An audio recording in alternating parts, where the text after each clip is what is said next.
ಹಾಂ ವಿದ್ಯಾರ್ಥಿಗಳೇ, ಇಲ್ಲಿ ಒಂದು ಸ್ವಲ್ಪ ನೋಡ್ರಿ, ಲಕ್ಷ ಕೊಟ್ಟು ನೋಡ್ರಿ ಹೆಂಗೆ ಮಾಡಬೇಕು ಅನ್ನೋದರ ಬಗ್ಗೆ ನಿಮಗೆ ನಾ ತಿಳಿಸ್ತೇನೆ.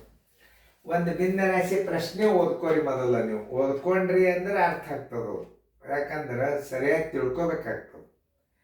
ಯಾವುದೇ ಒಂದು ಭಿನ್ನ ರಾಶಿಯನ್ನು ನೀವು ಒಂದು ಭಿನ್ನ ರಾಶಿ ಉದಾಹರಣೆ ಇಟ್ಕೊಂಡು ಮಾಡಿ ನೋಡಿ.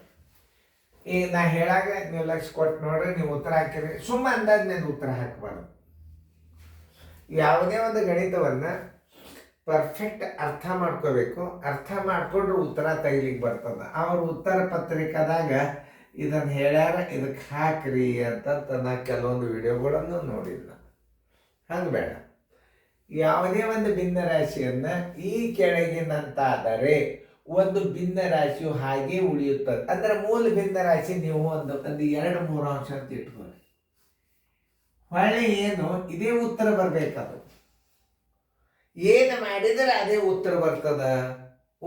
ಅವ್ರು ಏದ ಪ್ರಕಾರ ನಾವು ಮಾಡಿ ನೋಡು. ಏನಾಗಿ ಏನು ಹೇಳ್ತಾನವ, ನೀವು ಭಿನ್ನ ರಾಶಿ 2-3 ಅಂಶ ಇಡ್ರಿ. ಅವ್ನು ಹೇಳಿದ್ದು ನೋಡಿ, ಅಂಶ ಮತ್ತು ಛೇದಕ್ಕೆ ಅದೇ ಸಂಖ್ಯೆಯನ್ನು ಸೇರಿಸಿದಾಗ, ಅದೇ ಸಂಖ್ಯೆ ಅಂದ್ರೆ ನೀವು ಪ್ಲಸ್ 2-3 ಅಂಶ ಮಾಡಿದ್ರಿ ಅಂತಂದ್ರೆ ಏನಾಗ್ತದ? 2-3 ಅಂಶ ಬರುವುದಿಲ್ಲ. ಅದು ನೋಡ್ರಿ ಏನು ಬರ್ತಿದ್ರು ಉತ್ತರ. 1.13 ಅಂಶ ಬಂತು. ಅದೇ ಭಿನ್ನ ರಾಶಿ ಬರಬೇಕು ಅಂದು ಅಥವಾ ಸಮಾನ ಭಿನ್ನ ರಾಶಿ ಬರಬೇಕು ಅಂದು ಅಂದರೆ ಏನು ಉತ್ತರ ಆಗುವುದಿಲ್ಲ. ಉತ್ತರ ಆಗುವುದಿಲ್ಲ. ಇನ್ನು ಬಿ ಏನದ, ಅದೇ ಭಿನ್ನ ರಾಶಿಯನ್ನು ಇಟ್ಕೋರಿ. 2-3 ಅಂಶ ಭಿನ್ನ ರಾಶಿ ಇಟ್ಕೋರಿ. ಆ ಎರಡನೇ ಪ್ರಶ್ನೆದಾಗ ಏನದು ಓದ್ರಿ. ಅಂಶ ಮತ್ತು ಛೇದದಿಂದ ಅದೇ ಸಂಖ್ಯೆಯನ್ನು ಕಳೆದಾಗ ನೋಡಿ, ಮತ್ತು ಅದೇ ಸಂಖ್ಯೆಯನ್ನು ಕಳೆದಾಗ ಏನಾಗ್ತದೆ? 2-3 ಅಂಶಕ್ಕೆ 2-3 ಅಂಶ ಮಾಡಿದ್ರೆ ಏನಾಗ್ತದೆ ನೋಡ್ರಿ, 0 ಬರ್ತದ. 0 ÷ 3 = 0. ಅಂದರೆ ಇದು ಉತ್ತರ ತಪ್ಪ. ನೋಡ್ರಿ ಹೆಂಗೆ ಅರ್ಥ ಮಾಡ್ಬೋದು. ಅದೇ ಭಿನ್ನ ರಾಶಿನ ಅದೇ ಭಿನ್ನ ರಾಶಿ ಒಂದ್ರಾಗ ಒಂದು ಕಳೆದ್ರೆ 0. ಯಾವುದೇ ಒಂದು ಭಿನ್ನ ರಾಶಿಯನ್ನು ಸರಿಯಾಗಿ ಅರ್ಥ ಮಾಡ್ಕೋಬೇಕು ಪ್ರಶ್ನೆಗಳನ್ನು ನೀವು. ನೀವು ಭಿನ್ನ ರಾಶಿ ತಿಳ್ಕೊಂಡದ್ದು ಭಿನ್ನ ರಾಶಿಯನ್ನು 2-3 ಅಂಶ, 2-3 ಅಂಶಕ್ಕೆ ಅದೇ ಭಿನ್ನ ರಾಶಿಯನ್ನು ಕೂಡಿಸಿದರೆ ಏನಂದ, ಅಂಶ ಮತ್ತು ಛೇದಕ್ಕೆ ಅದೇ ಸಂಖ್ಯೆಯನ್ನು ಸೇರಿಸಿದಾಗ, ಅದೇ ಸಂಖ್ಯೆ ಅಂದರೆ 2-3 ಅಂಶನ್ನೇ ಸೇರಿಸ್ಬೇಕು ನೀವು. ಅದೇ ಸಂಖ್ಯೆಯನ್ನು ಸೇರಿಸಿದಾಗ 2-3 ಅಂಶ ಬರ್ತದ? ಬರುವುದಿಲ್ಲ. 1.13 ಅಂಶ ಬಂತು. ಉತ್ತರ ತಪ್ಪಾಗ್ತದ. ಬೀದಾಗ ಏನು ಹೇಳ್ಯಾನ, ಅಂಶ ಮತ್ತು ಛೇದದಿಂದ ಅದೇ ಸಂಖ್ಯೆಯನ್ನು ಕಳೆದಾಗ, ಅಂಶನೂ ಅದೇ ಛೇದನೂ ಅದೇ ಸಂಖ್ಯೆಯನ್ನು ಕಳೆದಾಗ ಉತ್ತರ ಏನು ಬರ್ತದೆ? 0 ಬರ್ತದ. ಸಿ ನೋಡ್ರಿ, ನೀವು ತಿಳ್ಕೊಂಡದ್ದು ಭಿನ್ನ ರಾಶಿ 2-3 ಅಂಶದ. ಅಂಶ ಮತ್ತು ಛೇದಗಳನ್ನು 0ಯನ್ನು ಹೊರತುಪಡಿಸಿ, 0 ಒಂದು ಬಿಟ್ಟು ಒಂದೇ ಸಂಖ್ಯೆಯಿಂದ ಗುಣಿಸಲ್ಪಟ್ಟಾಗ, ಒಂದೇ ಸಂಖ್ಯೆಯಿಂದ ಗುಣಿಸಲ್ಪಟ್ಟಾಗ ಅಂದಾಗ ಇದನ್ನು 3 ಮಾಡ್ರಿ, ಇದನ್ನು 3 ಮಾಡ್ರಿ.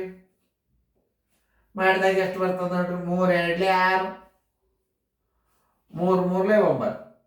ನೋಡಿ, ಇದರ ಸಮಾನ ಭಿನ್ನ ರಾಶಿ ಆಗ್ತದೆ. ಇದು ನೋಡ್ರಿ, 2 3 6 ನೋಡ್ರಿ, 3 2 6, 3 3 9. ನೋಡಿ, 3 3 9, 3 2 6 ಮೂಲ ಭಿನ್ನ ರಾಶಿ ಬಂತು. ಆದ್ದರಿಂದ ಉತ್ತರ ಯಾವ್ದಾಗ್ತದೆ? ಸಿ ಕರೆಕ್ಟ್ ಆಗ್ತದೆ.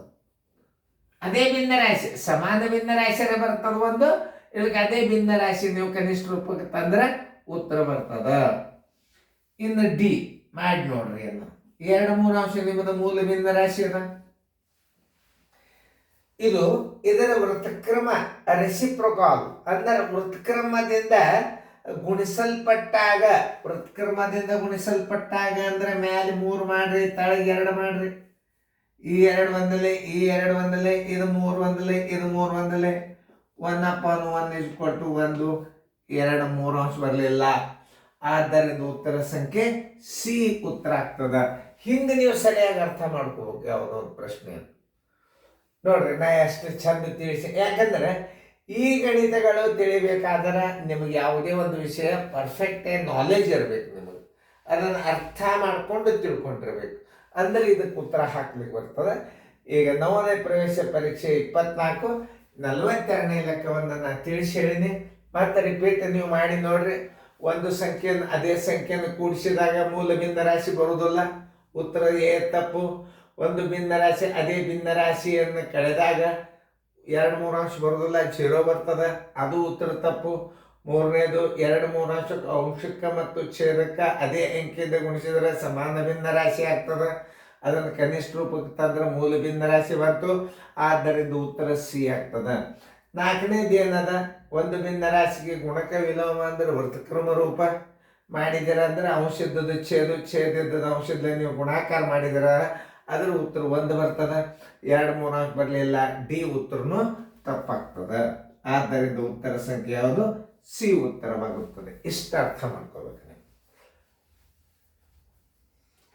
ಚೆನ್ನಾಗಿ ನೋಡ್ಕೊಳ್ರಿ ಗಣಿತ.